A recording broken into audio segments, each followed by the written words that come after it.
In today's video, I'm going to teach you how to create filters in Smartsheet. Filters are a simple but powerful way to focus on the information that really matters in your sheet. Instead of scrolling through long lists of rows, you can narrow your view to just the tasks, dates, or statuses you care about.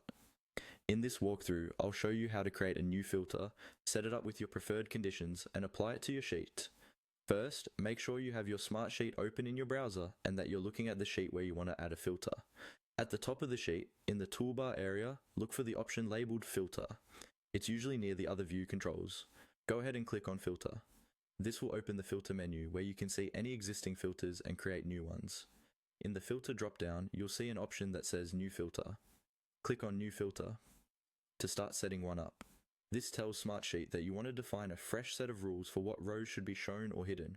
When you do this, a filter panel will appear, typically on the right side or as a dialog box, depending on your layout.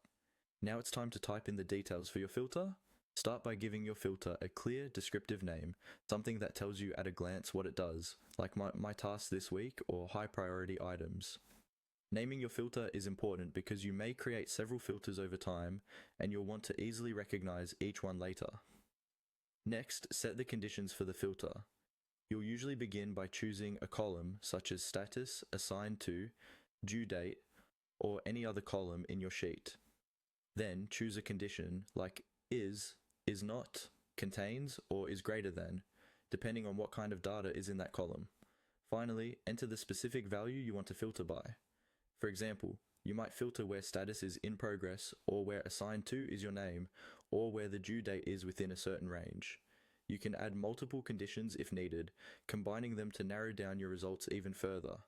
Once you've entered all the details and you're satisfied with your settings, click on Apply. Smartsheet will immediately refresh the view and show only the rows that match the conditions you defined. If you need to adjust anything, you can reopen the filter, tweak the details, and apply it again. That's all it takes to create and use a filter in Smartsheet.